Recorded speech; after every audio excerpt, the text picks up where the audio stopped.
So, Steven, how have you been holding up lately? I know it's been hard for you, very difficult with all the Roe v. Wade stuff. I know you're very much active in that thread on GBA Temp.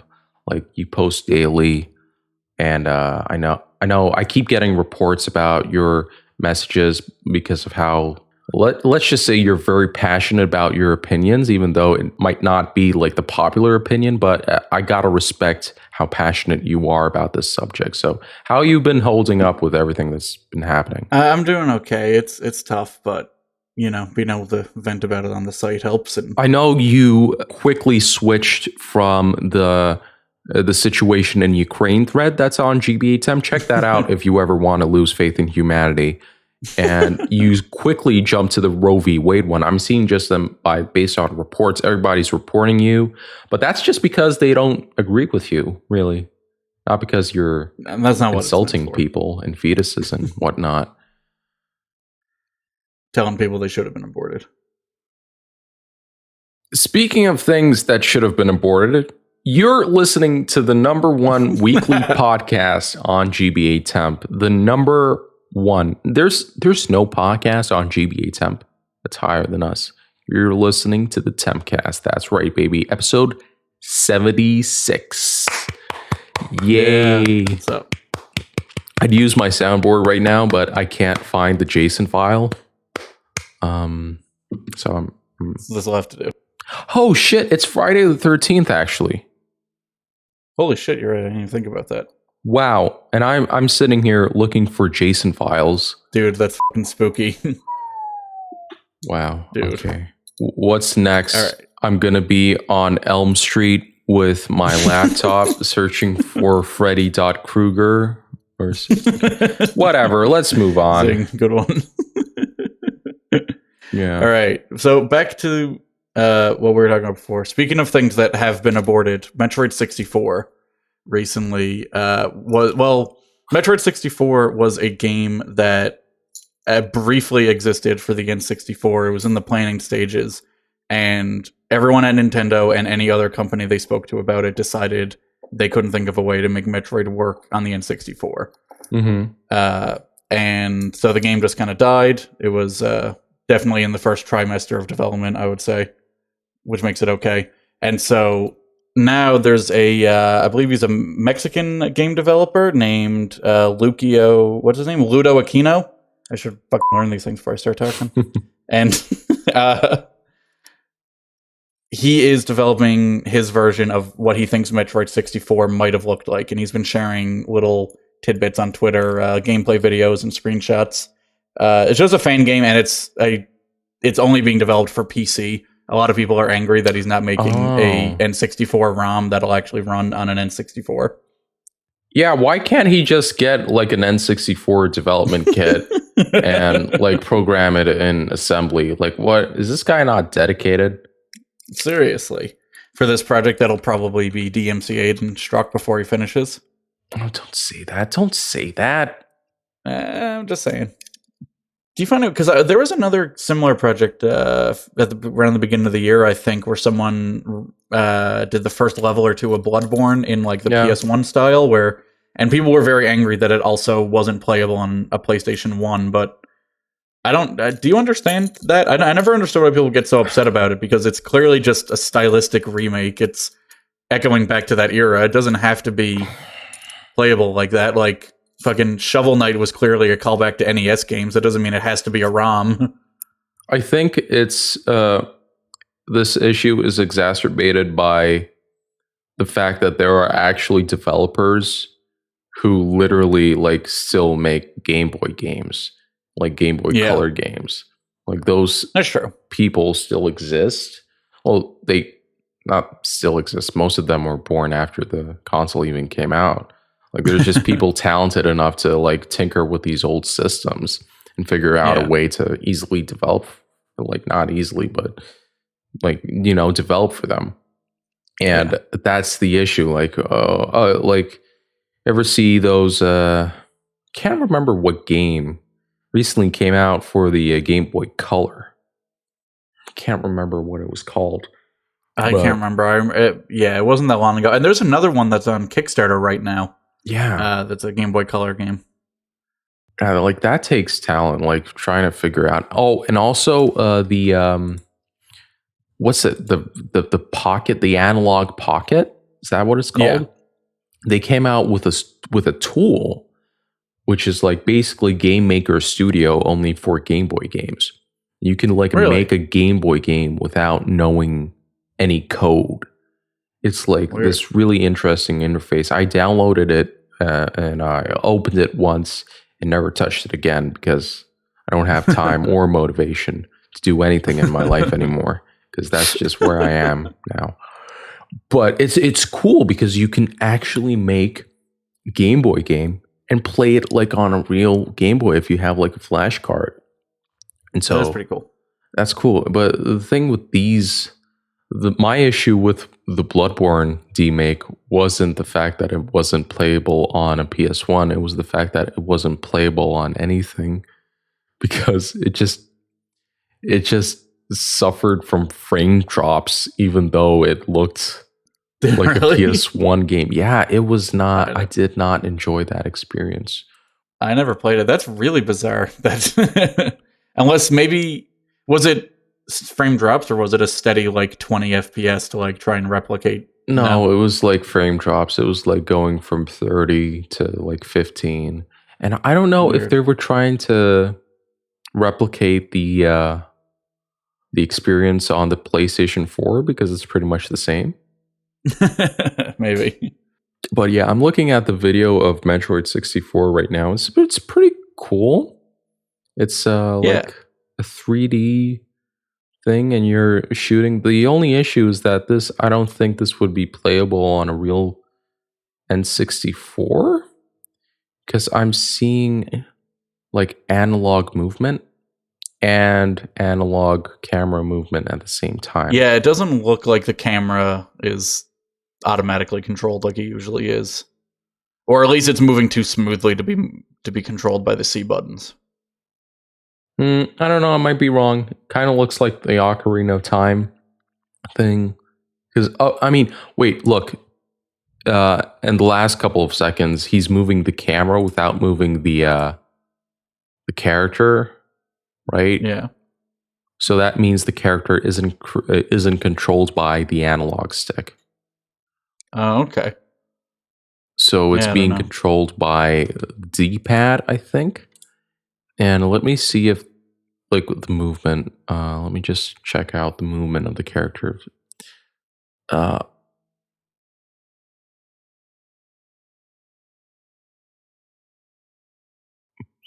Could be diagonal movement, could be 8-axis movement, but could be like full axis movement. Oh, and there's a dash button. That's cool. That's nice. Yeah, this movement looks too smooth. It definitely looks like something played on two joysticks. So yeah, this couldn't be played on an N64. But who cares? Who cares? Hey, it's got low res textures. It's got no texture filtering. It's got low polygons. I was gonna say it's big chunky Samus, kind of like her model in what's it called, Smash Bros. Yeah. So you said that they were planning. Nintendo was officially planning to make this. Like not this, but well, not this. No, they had talked about it. Basically, there was a quote from let me get his name, Yoshio Sakamoto, who directed Super Metroid. He directed Zero Mission. I think he directed Fusion and Other M. He worked on almost every Metroid game outside of Prime. He was a producer on the original. He's a producer on Dread, stuff like that. Yeah. And he, in an interview, said that when the N64 came out, obviously Metroid was up for consideration, and he like held the controller in his hand and he was like, I don't know how to make this a Metroid game. Like, I don't know what, I don't know how you control Samus with this. And he said he went to another company. He wouldn't name them, but he was basically like, can you guys do Metroid on this? And they came back to him and were like, no, there's no way. We don't know how to do it. And so the idea just kind of died there. Like, so fun fact, that other company that didn't know how to do Metroid later did make a Metroid game. It was called Other M. And they still didn't know how to make a Metroid game when they did that. Yep, that's the joke I made. Yeah. Good one. Yeah. Do you think Yeah, I don't know. Nintendo suffered financially from not releasing a Metroid game on the 64? Did they release a report for that? Maybe? Oh, I don't know anything about their 1999 financial report, but they did just release their financial report for 2021. Well, from the fiscal year 22, so from last April to March of 22. Nice. And there's some kind of interesting figures in there. So they hit their sales target on Switch hardware sales, technically, which was 23 million, but they've also been lowering that forecast every quarter. They're blaming the chip shortages, but basically, like, originally they were going to sell 25.5 million in 22, and then a quarter in, they were like, nah, it's going to be 24, and then a quarter in, they were like, nah, it's going to be 23, and then they sold 23 million, and they were like, hey, we did it, guys, we hit the forecast, we hit our number. Nice. But I mean, for 23 million, the Switch has been out for 4 years. It's, well, 5 now. I still think that's pretty impressive, especially with all the shortages going on. And they're still outselling the Series X and S and the PlayStation 5. Which is kind of wild. I guess, I don't know if that's because they have a bigger backlog they're sitting on or what. I don't know. Or maybe it's a weaker, I don't know. And then, so they also got into their game sales. Their game sales are up from last year. That's basically been keeping them alive. And there's a couple interesting little tidbits. They had Pokemon Legends Arceus this year, which went over really well. Basically, I don't think anyone's liked any Pokemon game in a long time, have they? What was the last Pokemon game people liked? Legends Arceus. Well, before that. Ultra I feel Sun like it's and been Moon. ages. Maybe Really? Let's Go Pikachu. Maybe. I didn't think anyone even liked those two.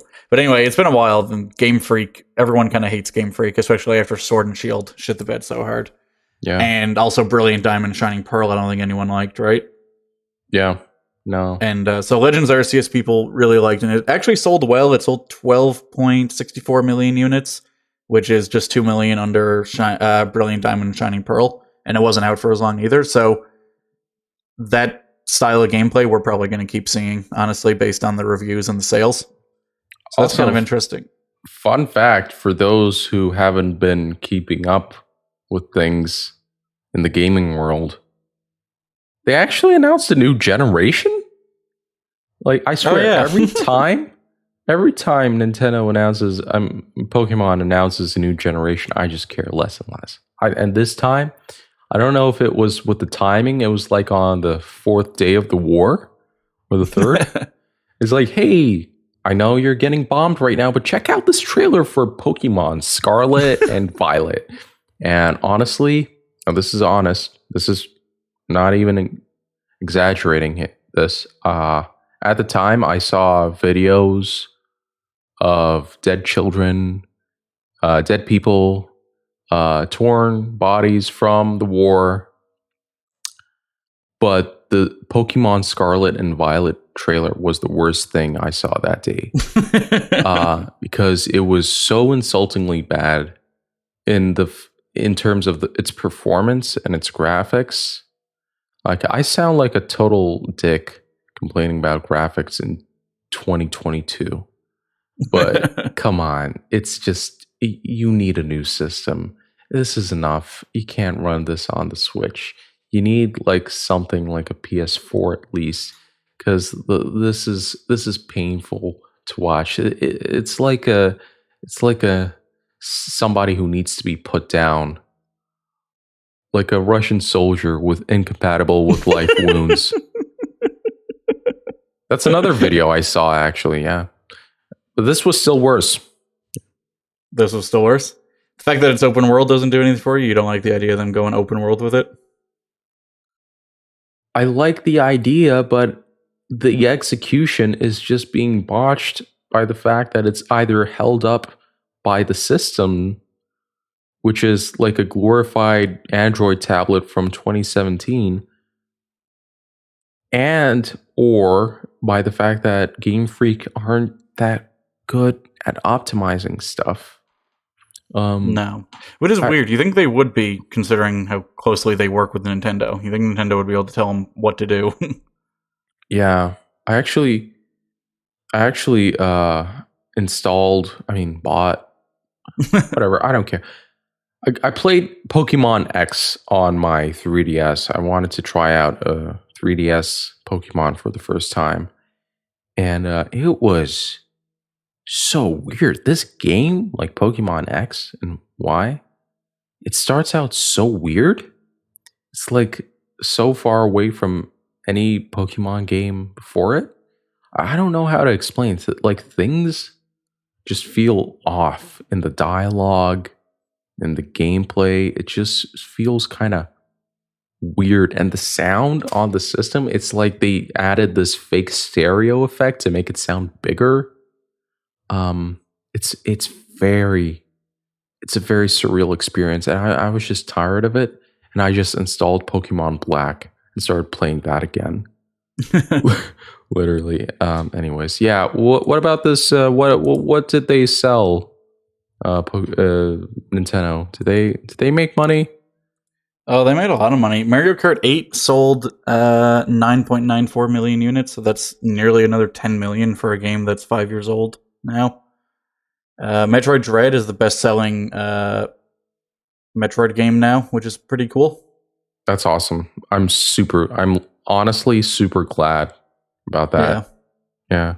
Because this is the first... Well, I guess they did Samus Returns not that long ago. Yeah. I don't know. I'm glad that Metroid is kind of coming back. I was going to say that was probably the biggest thing that hurt them about skipping Metroid 64, is it feels like... I feel like a lot of people kind of fell off. I don't know, maybe just because that's when I was born and started playing games, but I never think of Metroid as a big Nintendo franchise because it missed that and then was so different from normal with Metroid Prime on the GameCube. And anyway, other than that, the only other thing in the financial report is a list of everything that's coming up. So they're still saying Bayonetta 3 is going to come out this year, which, I don't know, maybe. It's been in development for 5 years now? That's cool. And they still don't have a date for the Advance Wars reboot, which was supposed to come out the end of March maybe, or beginning of April. I think beginning of April. And then they delayed it, even though it appears to be done, because one dude was able to play it by accident. But they delayed it because of the Ukraine-Russia war, and they still have no date listed for that, so who knows when that'll ever come out. I thought they delayed it because of Roe v. Wade. Well, maybe that's why it's still delayed. Well, maybe they were just getting ready to announce a date, and then the Supreme Court decision leaked, and they're like, "I gotta put Advance Wars back in the." Okay, listen. I talked about this in the pre-show, which none of you listened because it's not published. Get recorded.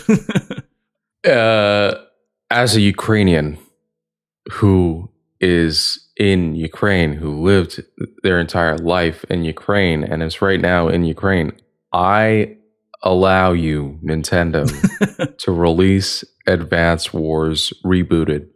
It's okay.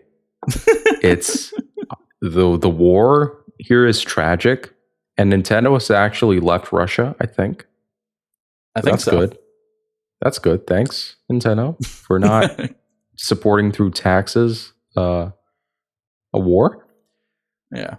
That's kind of nice, but you guys, you can release Advance War, okay? It's all right, because look at the balls that Activision has. They announced Modern Warfare 2 during like a full-scale war, and they don't give a shit. You know, who the fuck knows? Modern Warfare 2 probably has a level in Bucha. I was going to say, well, you were telling me before we started, didn't the first game have a nuke go off in Ukraine or something?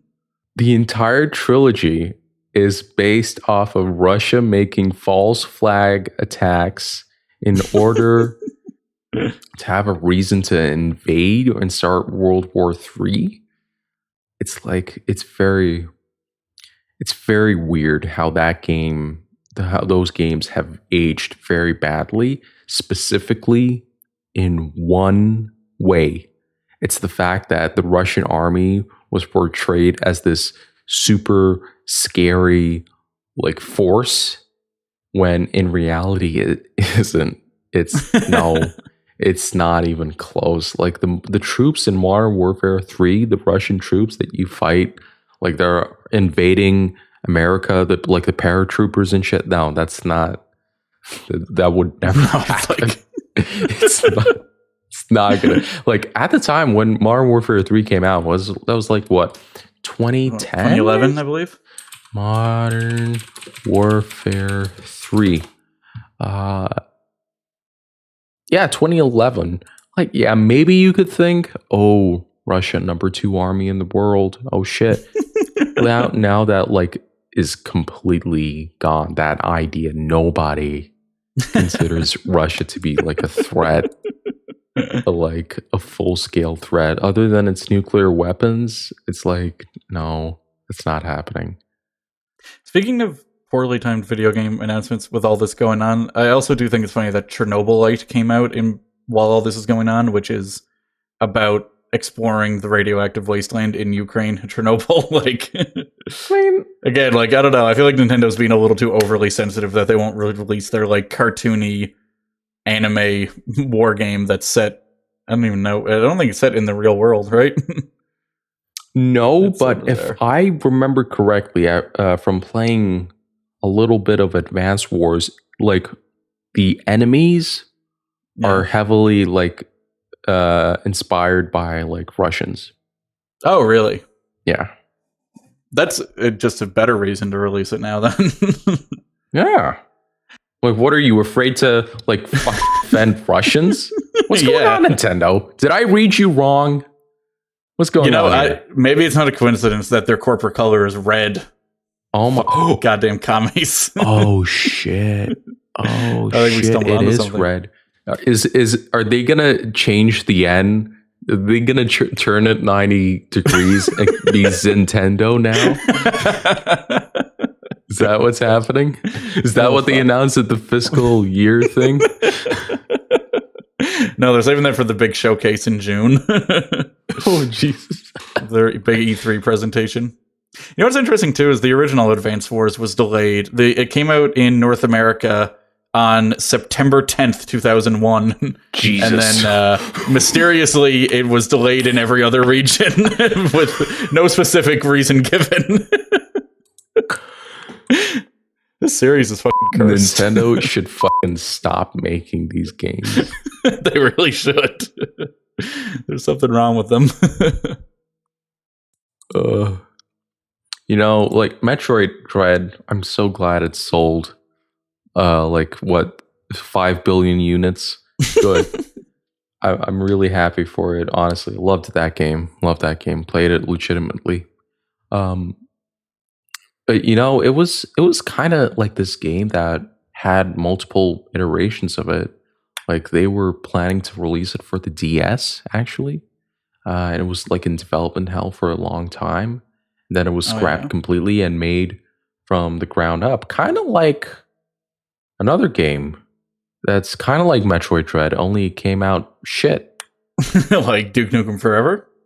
Exactly like Duke Nukem Forever. This was a game that was anticipated by many fans for many years, and it became like this meme where, you know, every delayed game or anticipated game that hasn't come out in a long time was compared to Duke Nukem Forever. It was the Half-Life 3 before Half-Life 3. But even worse, because Duke Nukem Forever was actually announced and they had footage and like, I don't think Valve has ever said they're doing Half-Life 3. People just expected it. It's the episode 3 was kind of confirmed, but okay. Yeah, let's move Either on. way, yeah. So go ahead. I don't have anything to say. You're the guy who wrote the article. Okay. So yeah, Duke Nukem Forever, an old build of it actually leaked. So the game was announced in 97, I believe, and then by 2001 it was already a little bit of a joke because it had been around for 4 years. And so there was a big presentation at E3 2001 to convince people that everything was fine and that it was all good. And then I think the game still didn't end up coming out for another 10 years after that, and it was shitty when it came out. But a build of the game has released, the 2001 build. Someone online leaked a bunch of videos and some screenshots, and the source code was not supposed to leak until June, and then the day after this leak happened, they were like, fuck it, and they just put out the source code and a compiler. So you can actually play a build of Duke Nukem Forever from 2001 now. Like right now? Can I download it right now? Yeah, Or... it's on the Internet Archive. Oh, I thought they were going to release that in June. They were going to, but just for whatever reason, the day after, they were like, fuck it, here it is now. I don't know if someone else released it, because these were just anonymous leaks on 4chan. So maybe somebody else had it. Maybe the guy changed his mind. I don't know, but it's out there now. Ooh, is it like kind of like an illegal thing? You can't really post it on GBA temp. That is why we didn't post it, because people posted it in the comments to the article, because I wrote an article before the full leak happened, and people started posting it once that leak happened, and they got removed. So I didn't go back and update things to say, hey, here's the whole thing, because I didn't think I was allowed. But if you want to look online, it will not take you very long to find the source code and a compiler if you're interested in playing it yourself. How completed is it? Is it like not 80? Very, honestly. It's well, here's the thing. The two guys that were sort of in charge of the whole project, George Broussard and I actually can't remember the other guy's name, something Miller, have been commenting on Twitter about this. At first, it was just to say, like, yeah, that leak looks legit. I think that was us. Don't get too excited about it, though. You know, the game was never finished. It's pretty empty. And then somehow these two guys ended up getting into like a weird Twitter spat and blaming each other for the game and like just bitching about each other online. Like, it was, I don't know, it was weird. Some guy, or the other guy, Miller, made a blog post where he was complaining about Broussard never, you know, always trying to change things and just like constantly coming up with new ideas and throwing out work they'd done. And then Broussard went on Twitter and he called him a narcissist and said, you can't believe anything he says. And he was like, I've been friends with this guy since the 70s. We went to high school together and like, can't believe I fucking... Here, I found his tweet. Scott's a clueless narcissist whose actions are led to the Gearbox lawsuit / friction that led to us losing 3DR and the Duke IP. 3DR is 3D Realms, the company that they owned.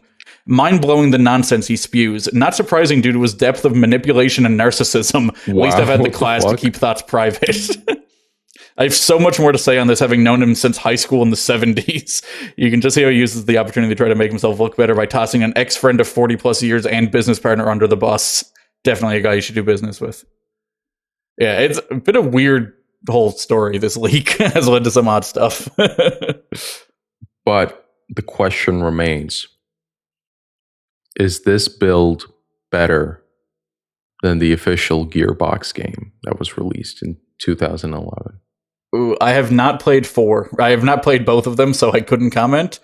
But it looks better if you watch the videos. Have you watched the videos that are on the... there's a website called Duke 4. It's apparently a Duke Nukem fan site, which I'm kind of shocked exists because nobody's given a shit about Duke Nukem since 1997. But there is a Duke Nukem fan site that has a bunch of the videos hosted there. And I mean, it doesn't look terrible. It's obviously not finished, but you can drive it. There's like some, you know, fast-paced driving sections. The shooting looks fine. There's some interesting character designs. I don't know. It is a little sparse. I know people were complaining that like there's no weird aliens and stuff like that in there. But it looks better than the piece of shit Gearbox made. Have you taken a look at any of the screenshots or anything? No, I'm reading news about the Ukrainian war. Like, this is this is insane. Have you heard of this? What the fuck is going on? Dude, I didn't hear about that. Is this the next transition? You trying to bait me into it? No. Well, speaking of, lots of action and guns going off, have you heard about the situation in Ukraine? Do you think you could make a Duke Nukem game today? Yeah, I think that character works. I think you need to make him the butt of the jokes more. You need to make other people be like, oh, he's such a sexist D-bag. Oh, he's a jerk. Like, but I think you can make it work. Just make him like kind of a clueless, arrogant jerk, and people will go along with it. Or you can have him be like an old dude who's out of touch and doesn't understand why people don't think he's awesome anymore. I piss and shit myself laughing at my character. Avengers of T-posing video game. Meanwhile, my graphic cards. What the fuck is this? What are you reading? I don't know. I googled Duke Nukem quote of the day, and it's just this gibberish. Wait, let me send it into the fucking Telegram. Wait. Somebody walked into my room. No, fuck. Someone needs directions to the toilet. Exactly. No, I was actually asked to keep my voice down. Oh no! You were shouting Duke Nukem lines too long, too loud. Yeah, what the fuck is I this? piss and shit myself laughing as the characters. I piss and shit myself laughing as my character enters a T-pose in video game. Meanwhile, my graphic cards melts into a fine paste. What the fuck? It sounds like a drill tweet. Trans rights.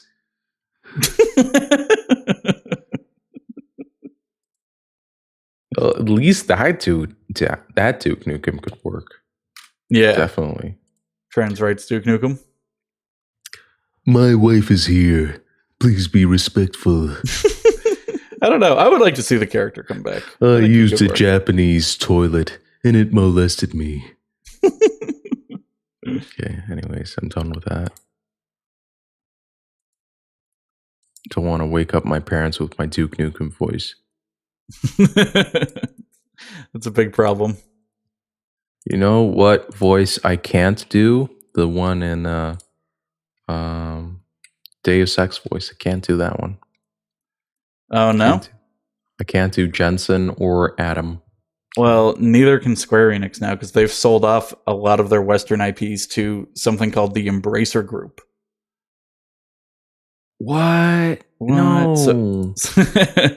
So basically, Square Enix, they're mostly known as a Japanese developer, but they have a lot of Western IPs and studio stuff like Tomb Raider, Deus Ex, Thief, Legacy of Kain.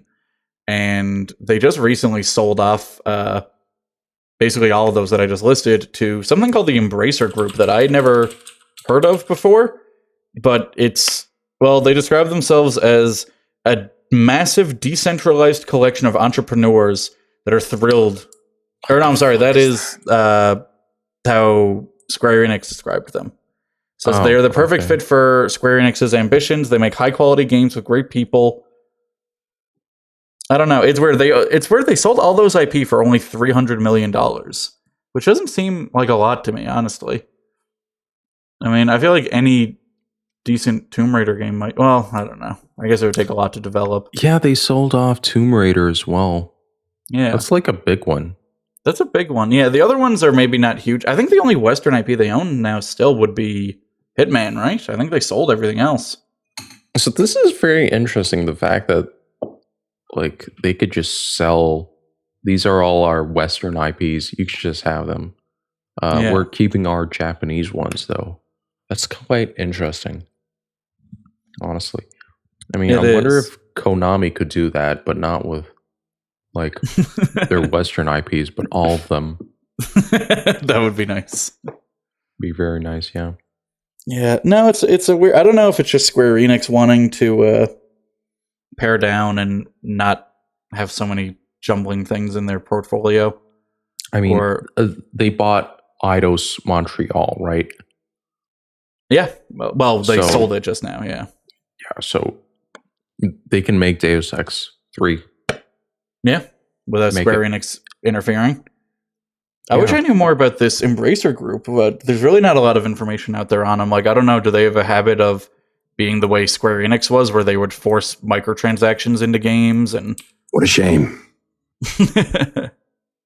Although I guess that is mainly the American Square Enix. I don't think their Japanese games are that bad, right? Like the new Final Fantasies haven't had microtransactions and stuff. I mean, just to give you an idea, this is an article I read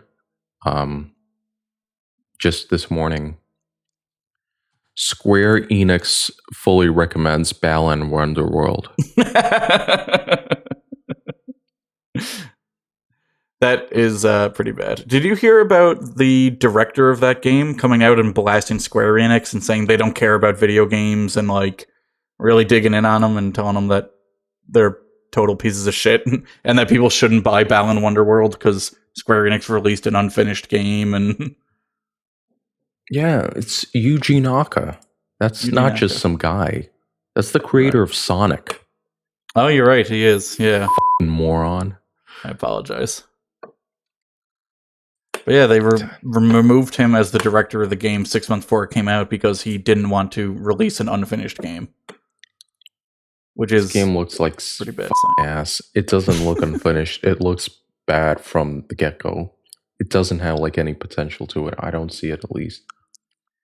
No, it was funny looking at, because he made this very long series of tweets where he's like blasting Square Enix and like kind of, I wouldn't say he's positioning himself as like a victim, but he's being like, yeah, they really fucked everything over. And then people in his replies are just like, the game was going to be shit with or without you. Like,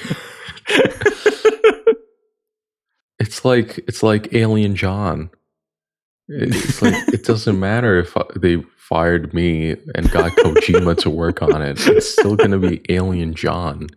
What do you expect? Yeah. Man, how is that? Like, did Yuji Naka make anything other than Sonic? I don't know. One of his tweets says, I am truly sorry for the customers who bought my unfinished Balan Wonderworld. Which is not great when you're apologizing to people that bought your game. When are we going to get the Yuji Naka director's cut for Balan Underworld, the full version? Is it going to be on HBO Max? Is it going to be a 4:3 aspect ratio game only? Oh, that'd be awesome. It's in black and white. Yes. Oh, Balan Wonderworld, the way it was meant to be played. If you're wondering what else he made, he did Nights into Dreams, the Phantasy Star franchise.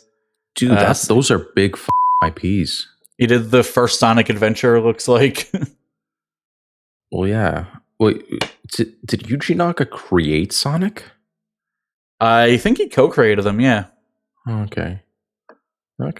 What he's still boasting about in this Twitter thread, he says he's talking about how he was making changes up until the last minute to make the game better. Did it work? Yeah, it seems to. Seems to have worked. What game are we talking about? Sonic. Sonic not Balan Wonderworld, which he was not allowed to make changes to up until the last second. Sonic 1 for the Genesis? Yeah. Did Sonic 1 come out for the Genesis first or the Master System? I have no idea. God damn it, Steven, you're so fucking incompetent. Yeah, it was on the Genesis. I don't know what you're going for. What do you want? It was on the MasterCard system. The MasterCard? What are you talking about? It's Sonic on MasterCard. You don't remember? I have no fucking clue what you're talking about. Are you okay? Speaking of things we don't know what to talk about, we don't know how to end this episode, apparently, because we're run out of topics. Okay. Steven, name your favorite top 5 destroyed Russian boats. First one up for me personally is the Moskva. What about you? I don't know. I'm out of my element here. I feel like you know a little bit more about this than me. My list is going to look so dumb compared to yours. Imagine losing like a fucking battleship to a country that doesn't even have boats. Is that what happened? We don't. You guys don't have any boats. Did you destroy their boat, or did you take it? So now you have one boat. No, we destroyed it. You really should have taken it. It was so funny because at first they said, like Ukrainians said that we sank that boat like day one. The Russians were like, "No, you didn't.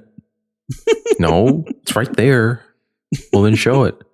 I ain't got to show you shit. It's right there. Next day, they're like, "Oh, it's on fire."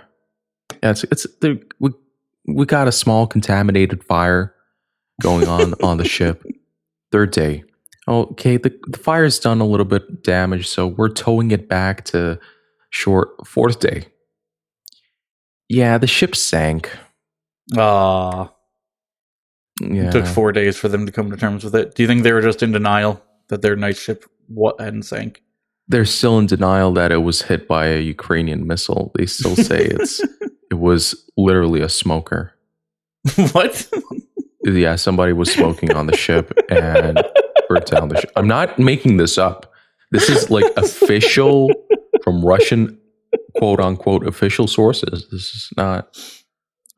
That's fucking hilarious. That is such a good excuse. Like, not just that, like, multiple parts of Russia are being burnt down. Yeah. From all the smoking? Yes. That's what they're saying. Somebody forgot to extinguish their cigarette bum and literally burnt down like an arms depot. I'm not making this up. That's what they're saying. I don't even know how to process that. Because they can't say that Ukrainians are doing that, because that's going to be like inciting fear into the Russian nation. Like, because Russian propaganda was just like, basically, oh, we destroyed Ukraine. Ukraine's gone. It's out of the picture. That's it. Yeah. We did it. Mission accomplished. And it's been like that for like 70 days. You think they would at least you think they could at least be like, yeah, it was an electrical fire. Not like, like the dude, he left something in the oven was on and it burned. And like, now use the smoker excuse. Yeah, it's always the smoker excuse for some reason. Sometimes it's like, I don't know. Sometimes they say that they lit it up on fire on purpose. Sometimes they just like it more when it's on fire. Yeah, it was sense. A strategic burning of an old arms depot. Anyways, we're getting into politics, and I know GBA Temp doesn't like politics because, you know, some of the most popular threads are Joe Biden has become the 46th president of the USA, Roe v. Wade, the situation in Ukraine. These are just the top threads on GBA Temp. And also another one that's called Trump 2024, is it inevitable? ? It's a new one. How many? Oh, it's got only 2 pages. It's not even a good thread. I love the images though. Anyways, thank you guys so much for listening to this weekly episode of the Tempcast. That was a tease for next week. You'll definitely see us dive hardcore into the Trump thread for next week. Oh yeah, it's inevitable. It's inevitable. I never asked for this. Anyways, thank you guys so much for listening, and good night. Good night.